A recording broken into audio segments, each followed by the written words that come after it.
लोकसभा चुनाव का पहला चरण 19 अप्रैल को है और इसी दिन छत्तीसगढ़ के बस्तर में भी मतदान होना है। इस सीट पर चुनाव प्रचार के लिए आज प्रधानमंत्री पहुंच रहे हैं। यहां के आमबाल गांव में प्रधानमंत्री रैली करेंगे। उस रैली में बस्तर के साथ साथ कांकेर लोकसभा सीट के मतदाताओं को साधने की भी कोशिश की जाएगी। इस दौरान प्रधानमंत्री राज्य बीजेपी के बड़े नेताओं के साथ चर्चा भी करेंगे। छत्तीसगढ़ बनने के बाद 2019 के लोकसभा चुनाव में बस्तर सीट पर बीजेपी को हार का सामना करना पड़ा था और बीजेपी की कोशिश इस बार उन सीटों पर प्रधानमंत्री की रैली करवाने की है जहां पिछली बार उसे हार का सामना करना पड़ा। इस बार बीजेपी ने राज्य की सभी 11 सीटों पर जीत का टारगेट सेट किया है। 10 वर्ष में 25 लोकसभा चुनाव के लिए पहले चरण में जिन सीटों पर वोटिंग होनी है उसमें छत्तीसगढ़ की बस्तर सीट भी शामिल है और इसी बस्तर सीट पर बीजेपी के सबसे बड़े स्टार प्रचारक और प्रधानमंत्री नरेंद्र मोदी आम सभा को संबोधित करने पहुंच रहे हैं।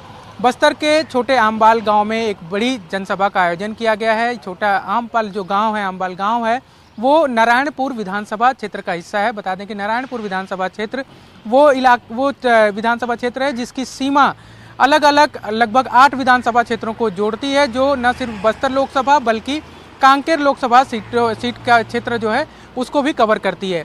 ये वो इलाका है जो ग्रामीण परिवेश या आदिवासी परिवेश से भी काफ़ी महत्वपूर्ण इलाका है, क्योंकि छत्तीसगढ़ के बस्तर में जो बस्तर दशहरा होता है उसकी शुरुआत के लिए जिस जोगी की भूमिका होती है, जिस जोगी को बुलाया जाता है जोगी गाने के लिए, वो भी इसी गाँव से आते हैं। तो इस लिहाज से भी इस गाँव का अपना महत्व है और साथ ही साथ एक मैसेज भी देने की कोशिश है भाजपा की ओर से कि देश के सब प्रधानमंत्री और बीजेपी के सबसे बड़े नेता अगर बस्तर पहुंच रहे हैं तो वो किसी एक पब्लिक प्लेस ऐसा नहीं जो नामी इलाका हो, शहरी इलाका हो, बल्कि ग्रामीण एक क्षेत्र में आ रहे हैं। ये भी एक मैसेज देने की कोशिश है। साथ ही बस्तर के साथ साथ छत्तीसगढ़ की सभी 11 लोकसभा सीटों पर एक मैसेज देने की भी कोशिश है इस सीट से कि ग्रामीण इलाकों में किस तरह से भाजपा की पहुंच है। बता दें कि बस्तर लोकसभा सीट वो सीट है जब छत्तीसगढ़ राज्य बना उसके बाद से लगातार बीजेपी के कब्जे में रही है। साल 2004 के लोकसभा चुनाव में बीजेपी को जीत मिली, साल 2009 के लोकसभा चुनाव में फिर से बीजेपी को जीत मिली, 2014 में भी बीजेपी को जीत मिली, लेकिन 2019 यानी कि पिछले लोकसभा चुनाव में इस सीट को बीजेपी को गंवाना पड़ा और कांग्रेस के कब्जे में ये सीट चली गई है।